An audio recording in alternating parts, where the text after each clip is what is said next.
예, 오늘 말씀은요, 제가 2주 전에 지방에서 임직식 할 때 했던 설교거든요.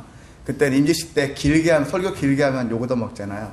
엄청 추격해서 15분짜리로 설교를 하고 왔었는데요. 네, 여러분한테 너무 또한 귀한, 너무나도 중요한 말씀이기도 하기 때문에 오늘 좀 더 확장판으로 해가지고 함께 말씀을 나누고자 합니다. 예, 참고하셔서 함께 말씀을 나누겠습니다.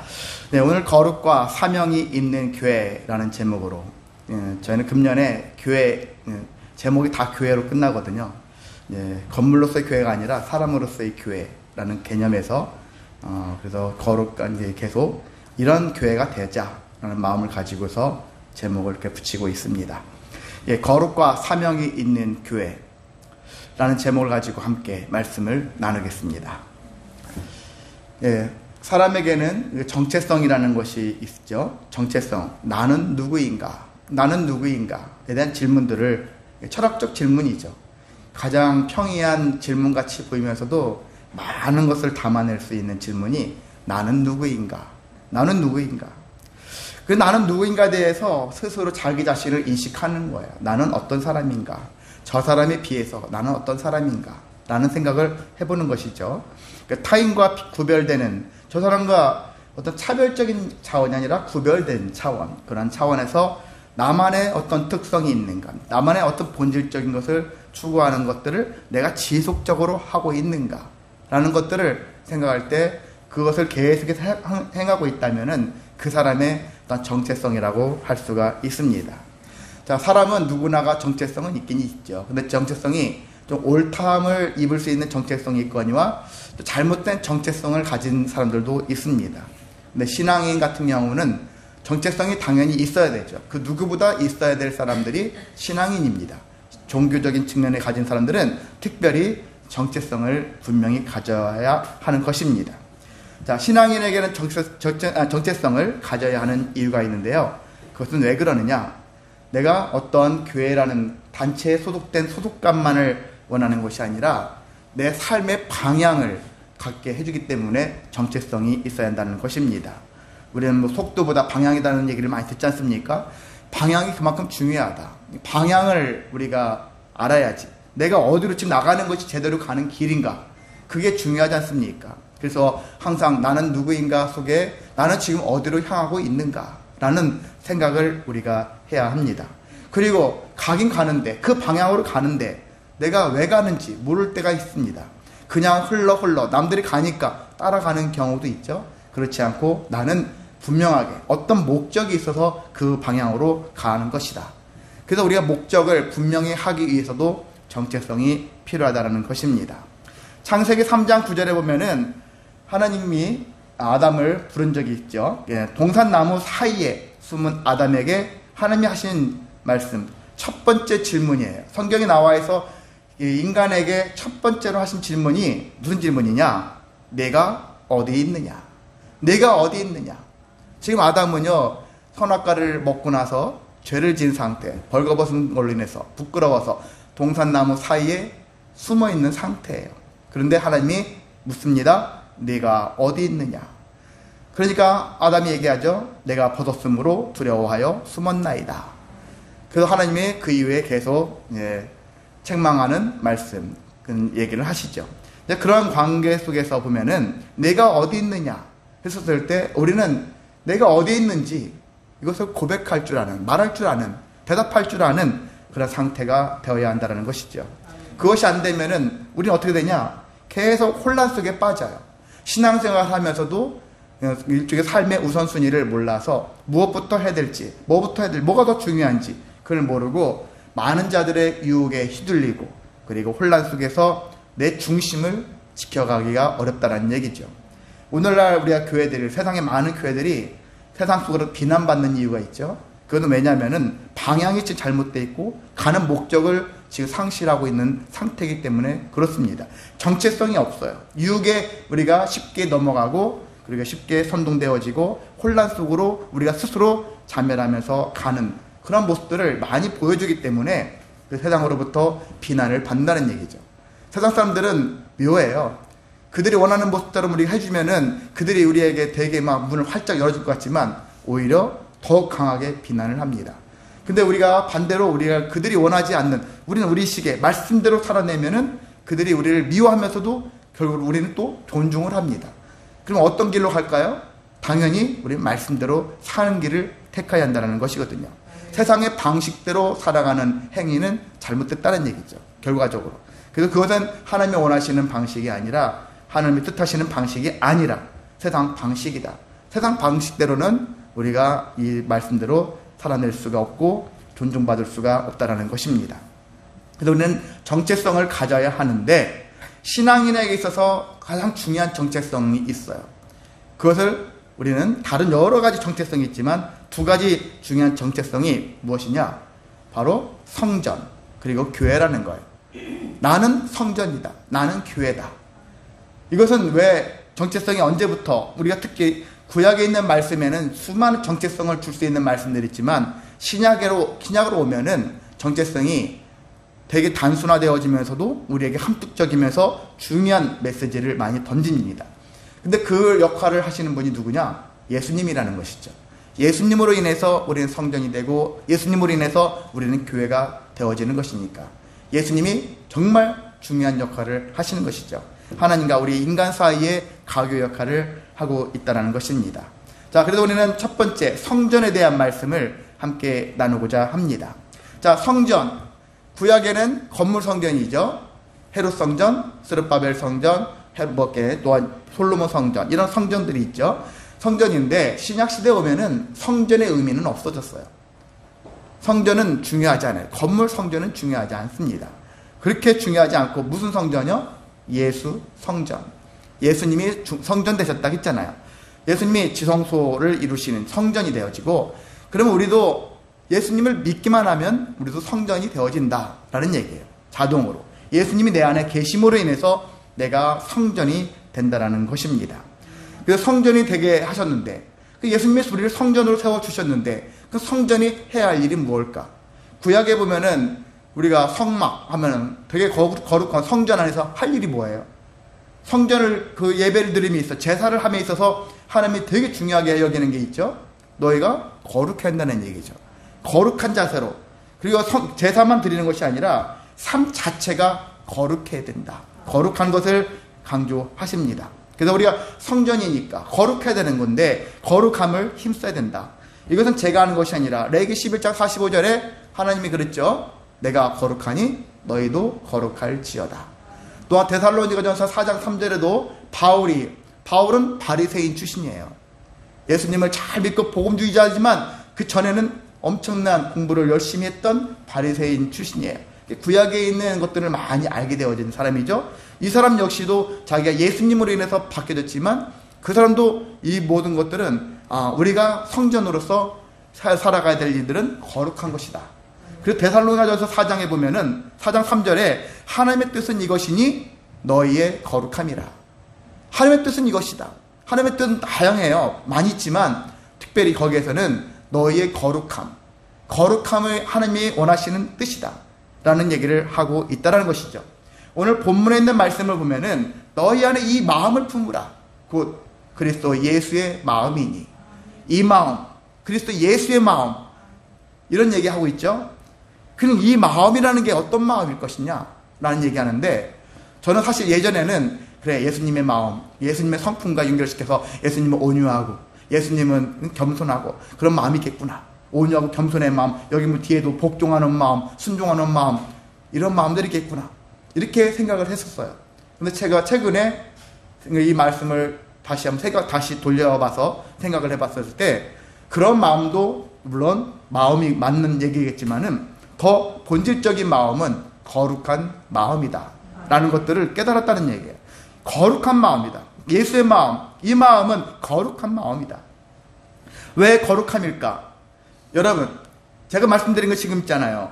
우리가 믿음 생활합니다. 저 소망하고 사랑하고 온유와 겸손과 절제와 자비, 양선, 충성, 이런 수많은 기독교적인 신앙의 어떤 가치들이 있지 않습니까? 수많은 가치들이 있는데 거룩과 뭔 차이가 있냐? 저는 거룩이라는 것을 일종의 그릇이라고 생각해요. 무슨 그릇이요? 지금 말씀드린 것 같은 것들을 담아내는 그릇이란 얘기예요. 이 거룩이란 그릇 안에 이거 담았을 때 이게 의미가 있다는 얘기죠. 거룩 안에 믿음이 있고, 거룩 안에 사랑이 있고, 거룩 안에 소망, 온유, 절제, 양선, 겸손, 이런 것들이 담겨져 있었을 때 그게 더 빛나고 더 우리에게 열매를 맺게 한다는 것이거든요. 흔히 말해서 있잖아요. 이렇게 생각하시면 됩니다. 믿음도요, 잘못된 믿음이 있는 거예요. 사랑도 잘못된 사랑이 있잖아요. 소망도 잘못된 소망도 있는 거예요. 옳지 않은 것들이 있단 말이에요. 근데 거룩함에 쌓여 있으면 다 옳게 되어져요. 그래서 거룩의 그릇 안에 담겨 있으면 모든 것들이 제대로 된 길로 갈 수 있다는 것입니다. 그러니까 어떻게 해야 될까요? 우리가 가장 하나님 앞에서 해야 할 일들은 거룩함이에요. 나를 거룩하게. 목소리를 점잖하게 빼는 행위가 아니라 정말 나를 세상과 달리 다른 모습으로 구별되게 살아가는 삶으로 우리가 그렇게 살아야 한다는 것입니다. 그럼 어떻게 하면 거룩해질 수 있을까? 그래서 저는 하나님과의 관계, 나 자신과의 관계, 또 이웃과의 관계. 관계는 세 가지가 있다는 게, 이 세 가지 관계를 우리가 잘 해야 한다는 것입니다. 하나님과 관계 입장에서 보면은 당연히 하나님과의 관계, 하나님이 원하시는 것은 예수님을 잘 믿는 거예요. 하나님을 잘 믿는 것입니다. 삼위일체 하나님을 잘 믿는 것이죠. 그럼 믿음은 끝이 없다가죠. 어느 수준까지 믿어야 할까? 어느 수준까지 믿어야 됩니까? 그럼 저는 최고의 믿음을 어떤 믿음이냐? 하나님을 경외하는 믿음이라는 거예요. 누구를 통해서 우리는 알 수 있습니까? 아브라함을 통해서 알 수 있죠. 아브라함이 독자 이삭을 바칠 때 하나님께서 뭐라고 합니까? 이제야 네가 나를 경외하는 줄을 알겠다. 그래, 그때가 아브라함이 75세에 부름받았다고, 만약 그때부터 많이 믿음 생활했다고 쳐봐요.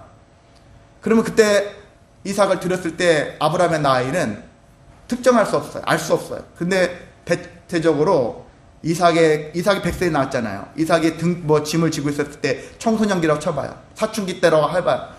그래, 못해도 아브라함이 115세 정도 됐을 때였어요. 그럼 거의 40년이에요.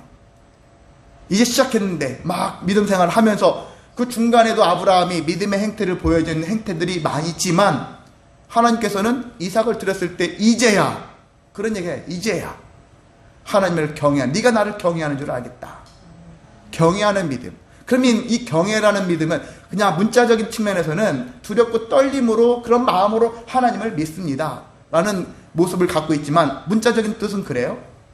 근데 삶으로 치면은 그걸 어떻게 판단할 수 있느냐? 하나님에 대해서 흔들리지 않는 거예요. 내 삶이 좋아지면 하나님 좋습니다. 하나님이 저 살아 계시군요. 안 그러면 하나님 계신 건 맞습니까?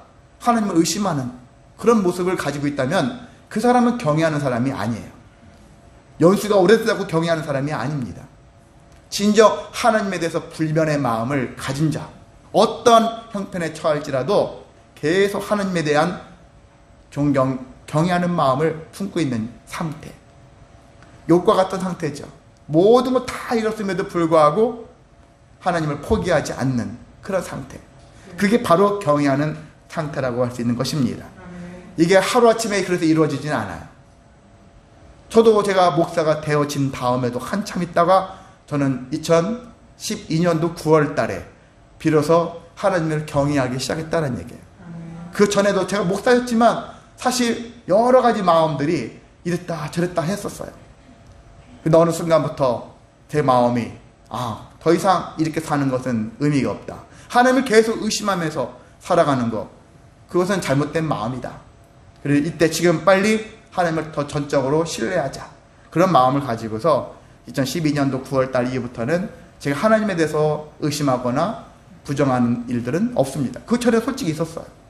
과연 정말 하나님 계신 분인가? 그런 생각도 많이 했었거든요. 그런 것과 같이 여러분도 하나님을 경외하시기를 소망합니다. 경외하기까지 이르기까지 이미 하셨다면 계속 하시고, 아직 미치지 못했다면 내가 하나님을 경외하고 어떤 삶이 흔들릴지라도 하나님을 부정하지 않는 삶으로 나를 세워달라고 이렇게 고백하는 삶이 되시기를 소망합니다. 두 번째는 의롭게 살아야 한다는 것이죠. 자, 의는 죄와 관계 있다고 했죠. 의, 죄. 죄랑 관계 있어요. 사람들은 나도 모르게 죄와 밀접해요. 항상 죄의 경계 속에 있거든요. 그 죄의 몸을 담글 수도 있고 나올 수도 있어요. 흔히 말해서 사람은요, 악령과 성령이 계속 교차해서 역사해요. 나는 하나님의 사람이니까 늘 성령만 계셔. 내 안에 악령이 없어. 그렇게 여러분 말하지 마세요. 왜냐하면 우리는 하루에도 한순간에도 얼마나 수많은 성령과 악령이 내 삶을 주관하는지 몰라요. 계속 주관합니다. 지금 막 성령에 의해서 내가 충만한 것 같은데 이 교회 문 나가면서 악령이 임해가지고 내가 막 기분 나쁜 그런 마음을 품을 수도 있는 게 인간이거든요.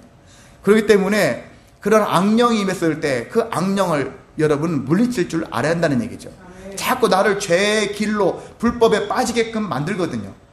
그래서 우리 창세기 4장에 보면은 뭐라고 합니까? 가인과 아벨 할 때 가인한테 죄가 문 앞에 엎드려 있다 그러잖아요. 기회만 틈만 나면 들어와서 나를 무너뜨리고 나를 죄 가운데 빠뜨리려고 한다고 하지 않습니까? 그런 것처럼 우리는 기회만 되면 이 악령이 나를 자꾸 죄인되게 불법을 행하게 만들려고 하는데 그 길에서 벗어나기 위해서 힘써야 합니다. 그 나는 내가 죄가 있는가? 나 자신을 돌아보는 것은 성도로서 거룩함에 이르기에 마땅한 삶이기 때문에 나 자신, 나는 누구인가에 거기에 포함시켜서 내가 지금 죄를 짓고 있는가? 그것을 돌아보아야 하는 것입니다. 자, 세 번째는 선하게 살아야 한다는 것이죠. 선하다는 것은 선행이라는 개념으로 접근합니다. 남에게 좋은 일을 베푸는 것이죠. 함께 좋은 일들을 만들어내는 것이죠. 자, 이런 것들을 같이 해야 되는데 얼마 전에 제 아내가 성경을 읽다가 저한테 의문을 제기하더라고요. 빌립보서 1장 6절에 보면은 뭐라고 되어 있냐면 너희 안에서 착한 일을 시작하신 이가 그리스도 예수의 날까지 이루실 줄을 우리가 확신하노라. 그래서 너희 안에 착한 일을 시작하신 이 착한 일이라는 개념을 얘기하는데 이 일하고 여기에 선행은 무슨 차이가 있냐 그렇게 얘기를 묻더라고요. 근데 착한 일이라는 개념은 선행이라는 것은 사실 저는 여기서 제가 구분을 했어요. 하나님을 믿는 일, 의롭게 사는 일, 선하게 사는 일 이렇게 구분을 해서 여러분에게 이해를 돕기 위해서 한 것이지만은 하나님을 믿는 일도 착한 일이에요. 죄를 짓지 않는 것도 착한 일이에요. 또 진짜 사람 이웃들을 위해서 선행을 하는 것도 착한 일이에요. 그리고 의롭게 사는 일도 믿는 일이에요. 그리고 선하게 사는 일도 또 믿는 일입니다. 근데 구분할 줄 알아야 되는 것이죠. 하나님을 믿는 것을 빼고 나는 의롭고 선하게 살 거야. 이건 잘못된 거예요. 이건 거룩함에 이를 수가 없는 거예요. 그래서 뭐냐면 여기에도 우선순위가 있다는 얘기예요. 제가 구분을 했지만 구분할 필요가 없는 거예요. 사실상. 여러분의 이해를 돕기 위해서 믿는 일, 의롭게 사는 일, 선하게 사는 일 이렇게 구분을 했지만은 그래도 우리가 구분을 했지만 사실상 구분이 없다. 그렇지만 여러분이 삶 속에서 어떤 일을 행할 때 어떤 우선순위라는 개념에서 한 가지 말씀드리자면은 가장 중요한 것은 하나님을 믿는 일이다라는 얘기예요. 하나님 믿는 일을 가장 우선으로 해야 된다. 그 다음에 의롭게 사는 일이고 그 다음에 선하게 사는 일이 세 번째다라는 얘기예요. 자, 예를 들겠습니다. 요한복음 12장에 보면은 마리아가 향유 옥합을 깨트리죠. 깨트리는 행위를 보고서 그 옆에 있던 가룟 유다가 한마디 합니다. 그걸 왜 그런 데 쓰느냐? 왜 허비하느냐? 300데나리온의 가치가 있는데 이걸 팔아가지고 가난한 자들에게 주면 좋았을 것을. 근데 예수님이 평상시라면 그래 네 말이 맞다. 그렇게 써야지. 그렇게 하셔야 되는 게 마땅하잖아요. 근데 오히려 예수님은 가룟 유다의 말을 막죠. 그리고 마리아의 행위를 더 칭찬하죠. 예수님이 나의 장례를 위해서 준비한 행위다. 일종의 믿음의 행위라는 거예요. 믿음의 행위. 자, 선행과 믿음이 만났어요. 물론 가룟 유다는 흑심을 품어갔죠. 그것을 자기 것으로 만들려고 하는 마음들이 있기 때문에 예수님이 아시고 하신 말씀이기도 하지만은 우리는 본질적으로 더 중요한 것은 믿음의 행위다. 믿음의 행위를 예수님은 더 높이 치신다는 얘기죠. 그런 관점에 성도의 정체성에서는 가장 중요한 게 믿음의 행위라는 거예요. 믿어야 된다. 그걸 떠나서는 아무 가치가 없는 거예요. 그렇지만 그것이 안 되어지면 우리가 더 이상 교회 공동체 안에서 예배하는 행위 필요 없는 거예요. 그 믿음이 중요하기 때문에. 그래서 여러분이 만약에 착한 일을 해야 돼요. 남을 돕는 일과 예배하는 일이 만약에 겹쳐가요. 그러면 여러분 어떤 걸 택합니까? 예배를 포기하고 남 돕는 일로 가야지. 그런 마음을 품었다면 이건 우선순위에서 잘못되는 것이죠. 그리고 여러분이 제가 말씀드리는 것은 신앙인도 이런 정체성이 바르면은요, 어떤 것이 우선순위인지를 알게 되어져요. 그리고 무엇이 더 중요한지를 알게 되어집니다. 거기에 맞게 삶을 살아가시기를 소망합니다. 그 노래는 하나님을 경외하는 수준으로 믿어야 되겠다. 빨리 경외하는 믿음을 가져야 되겠다. 내가 조급한 마음으로 될 수는 없어요. 어느 정도 세월이 사실 필요합니다. 그만큼 숙성되고 계속 숙성을 이뤄가면서 하나님을 경외하기까지 이르시기를 소망합니다. 그리고 죄와 관계없게 죄를 멀리하기 위해서 악령이 나를 자꾸 죄의 불법을 행하게 만든다면 그것 또한 밀어내기 위해서 힘쓰시기를 원합니다. 남들 다 그래, 남들 다 해. 남들은 할지라도 나는 하지 말자. 그런 믿음이 우리에게 필요하다는 것이죠. 그리고 기회만 된다면 또한 선한 일을 베푸면서 살아가시기를 소망합니다. 그렇게 할 때 우리가 거룩한 그릇이 되어 간다라는 것이고, 그 안에 믿음이나 소망, 아까 말씀드린 것 같은 신앙의 가치를 담았을 때 그것이 더 옳게, 풍성하게, 선명하게, 명확하게 드러날 수가 있다는 것입니다. 그렇게 거룩해지시기를 소망합니다. 예, 두 번째는 교회죠. 교회. 교회는 누가 세웠습니까? 예수님이 세우셨죠. 그리고 그 교회 머리는 누구예요? 예, 어떤 분들은 목사라고 얘기하시는 분도 있어요. 아주 잘못된 것이죠. 교회 머리는 예수님이시다. 교회를 세우시고 예수님이 대표가 되셨어요. 머리가 되셨습니다. 자, 그래서 그 안에는 여러 가지 직분을 가진 성도들이 있지만 그 직분에 따라서 움직이는 것 뿐이에요. 그래서 그런 관점에서 여러분 보시고, 교회를 왜 세웠을까? 물론 신앙인들 살다 보면 혼자는 외롭고 힘들고 감당하기 어려우니까 합력의 선을 이루어라 하는 뜻이 있고 여러 가지 의미도 있겠지만은, 가장 교회를 세우신 이유는 사명 때문에 그래요. 사명을 해라. 사명을 감당하라. 그럼 우리에게 주신 사명은 어떤 것이 가장 중요한 큰 사명일까? 예수님을 높이고 예수님을 찬양하는 행위가 가장 우리에게 주신 큰 사명이라고 할 수 있습니다. 저는 가장 중요하고 가장 크고 이런 것만 취급하거든요. 가능하면. 그것을 우리가 알아야지 되니까. 그래서 제가 설교 중에는 가장이라는 것들이 많이 쓰여져요. 우리가 하는 행위 중에서 이게 가장 중요하다. 그것들을 여러분 체계를 세워간다는 얘기죠. 그걸 중심으로 우리가 체계를 세워갔었을 때 삶의 우선순위를 가져갈 수 있기 때문에 제가 가장이라는 것들을 설교 중에 많이 사용하는 사람이기도 한데요. 그래서 우리가 사명 중에 가장 중요한 사명은 예수님을 높이고 예수님을 찬양하는 행위가 가장 중요한 사명이다. 이와 같은 일들은 하나님이 기뻐하시는 일이라는 거예요. 하나님은 우리가 믿는 일, 의롭게 사는 일, 선한 일, 모든 것들 다 기뻐하시지만 가장 기뻐하시는 것은 예수님을 찬양하는 거예요. 예수님을 높이는 것입니다. 그리고 2장 11절에 보면은 아버지께 영광을 돌리게 하셨느니라 그렇게 돼 있죠. 예수님을 찬양하고 예수님을 높이는 행위가 하나님께 영광 돌리는 행위 중에 가장 뛰어난, 가장 높은 행위라는 거예요. 어떤 사람들 장학금 받았습니다. 받았을 때 이 모든 영광 하나님께 영광 돌립니다. 승진하면 또 막 그런 얘기 하죠. 많은 사람들이 이렇게 살면서 생겨지는 좋은 현상으로 인하여 이 모든 영광 하나님께 돌립니다. 이런 고백도 하지만 전 그 고백도 귀합니다. 왜? 안 하는 사람도 많거든요. 우리는 해야 되죠. 근데 가장 뛰어난 고백은 그게 아니에요. 예수님에 대한 고백이 있어야 한다는 것이거든요. 예수님을 고백해야 할 줄 아는 것이죠. 그래서 하나님께서는 왜 예수님을 높여야 되느냐? 예수님께 왜 영광을 돌려야 되느냐? 그걸 통해서 하나님께 영광 돌리는 행위가 되어지느냐? 예수님은 우리가 다 알다시피 본문에 6절부터 쭉 나오지 않습니까? 예수님이 어떤 분이셨는지. 하나님이셨으나 이 땅에 오셔가지고 낮아지시고 죽기까지 복종을 하셨다. 십자가에 못 박혀 돌아가심으로 인해서 죄인을 구원하시는 길로 가셨다라는 거예요. 그 행위로 인해서 하나님도 아들의 행위를 귀하게 여기신 거예요.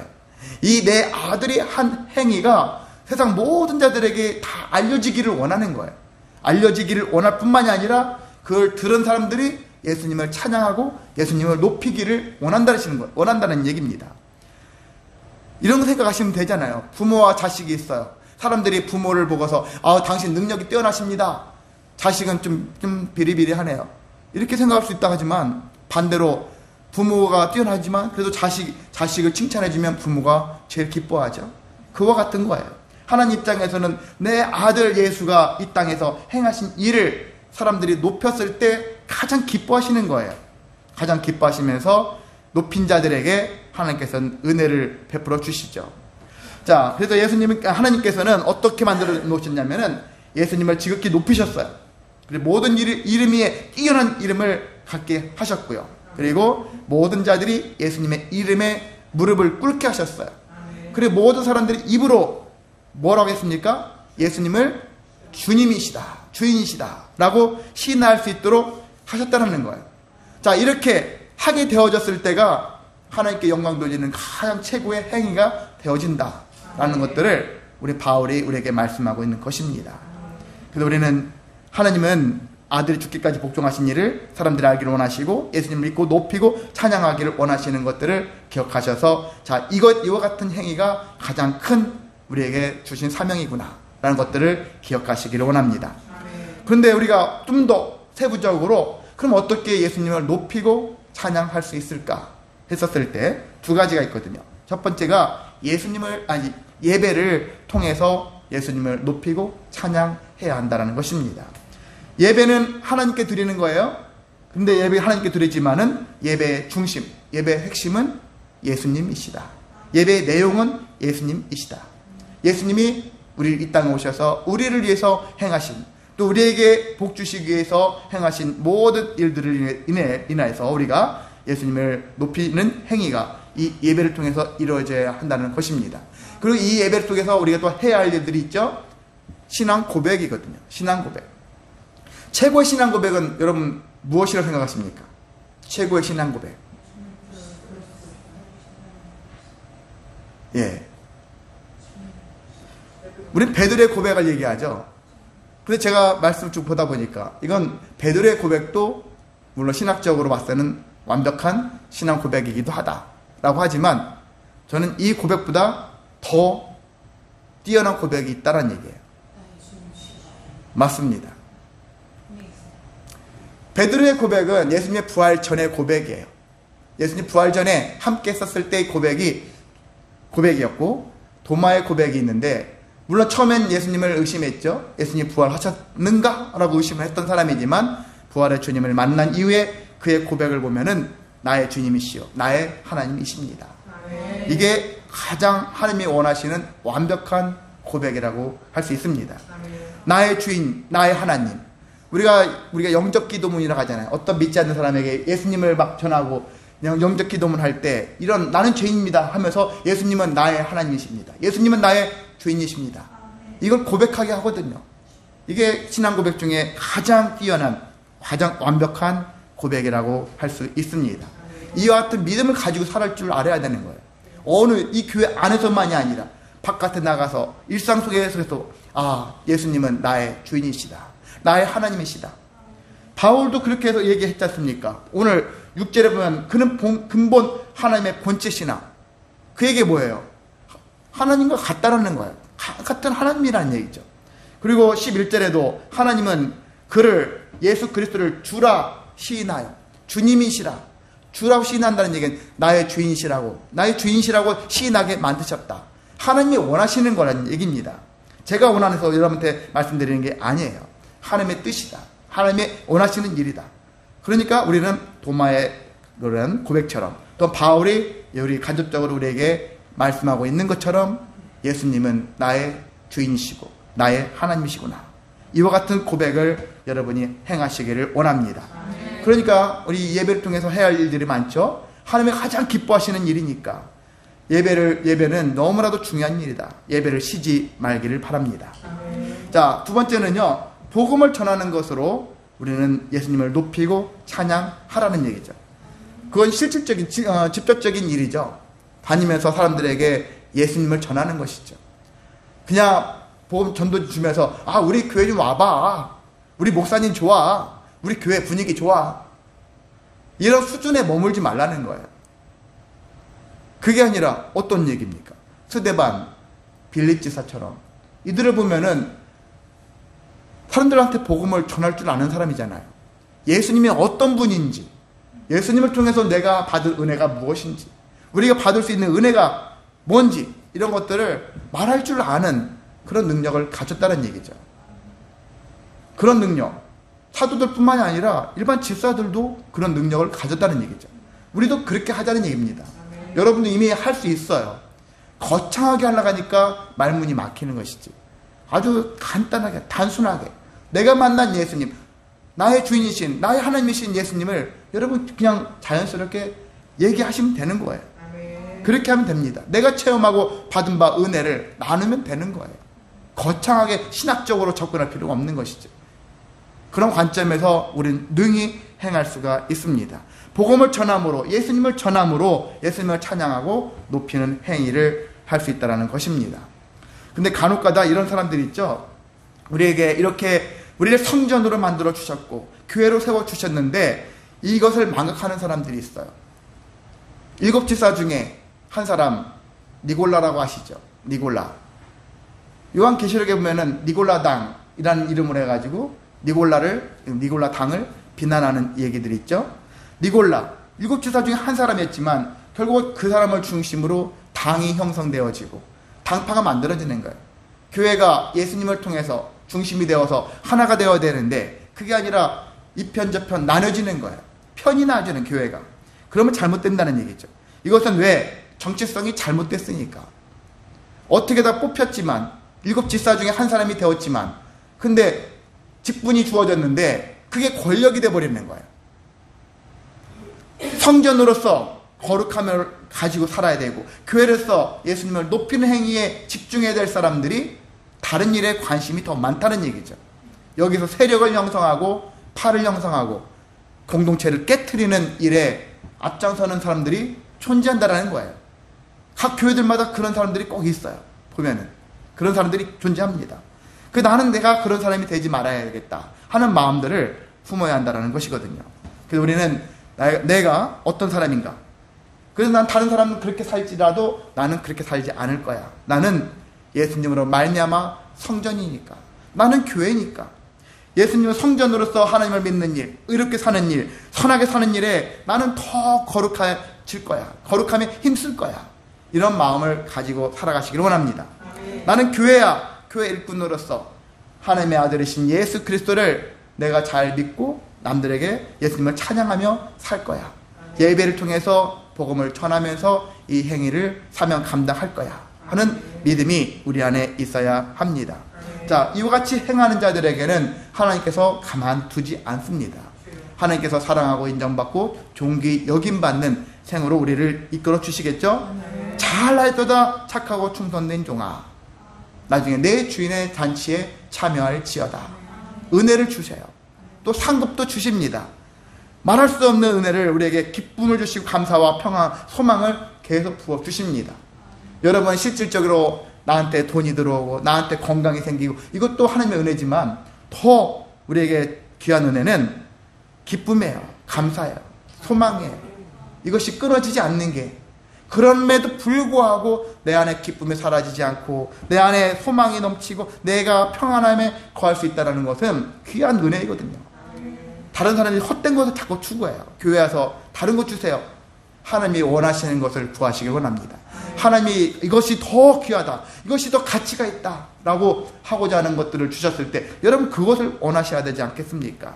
그것을 통해서 여러분 힘써 성전으로서 교회로서 주신 은혜와 사명 감당할 때 이와 같은 은혜를 누리시는 귀한 성도의 삶이 되시기를 주님의 이름으로 소망하고 축복합니다. 다 같이 찬송합니다. 461장입니다.